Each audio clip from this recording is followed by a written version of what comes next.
Dear friends, കഴിഞ്ഞ കുറേ വീഡിയോസിൽ omega-3 ഫാറ്റി ആസിഡ് ഡെയിലി നാം കഴിക്കുന്ന ഭക്ഷണത്തിലൂടെയോ അതല്ല ഒരു നല്ല സപ്ലിമെൻറ്റിലൂടെയോ കഴിച്ചു കഴിഞ്ഞാൽ നമ്മുടെ ബോഡിയിൽ ഉണ്ടാകുന്ന ഹെൽത്ത് ബെനിഫിറ്റ്സിനെ കുറിച്ചാണ് ഷെയർ ചെയ്തത്.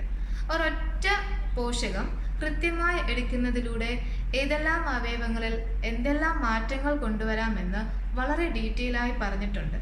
അതുകൊണ്ട് തന്നെയാണ് വേൾഡ് ഹെൽത്ത് ഓർഗനൈസേഷൻ പറയുന്നത് 50% ഓഫ് ഹോസ്പിറ്റൽ വിസിറ്റും നല്ല പോഷകാഹാരം കഴിക്കുന്നതിലൂടെ, നല്ലൊരു ഡയറ്റ് കഴിക്കുന്നതിലൂടെ പ്രിവെൻറ്റ് ചെയ്യാൻ സാധിക്കുമെന്ന്. ഇതുപോലുള്ള മറ്റ് പല പ്രധാനപ്പെട്ട പോഷകങ്ങളെക്കുറിച്ചും വളരെ ഡീറ്റെയിൽ ആയി ഇനി വരുന്ന വീഡിയോസ് നിങ്ങളോടൊപ്പം ഷെയർ ചെയ്യുന്നതായിരിക്കും. നമ്മുടെ ആരോഗ്യം സംരക്ഷിക്കേണ്ടത് നാം ഓരോരുത്തരുടെയും ഉത്തരവാദിത്വമാണ്. അതിന് വലിയ വലിയ കാര്യങ്ങൾ ചെയ്യണമെന്നില്ല.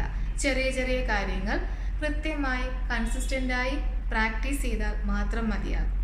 ഇനിയുള്ള വീഡിയോസിൽ പ്രധാനപ്പെട്ട പോഷകങ്ങളെക്കുറിച്ചും അത് ബോഡിയിൽ ഉണ്ടാക്കുന്ന ഒരു ഹെൽത്ത് ബെനിഫിറ്റിനെ കുറിച്ചും നിങ്ങളോട് ഞാൻ ഡിസ്കസ് ചെയ്യുന്നതായിരിക്കും. Thank you.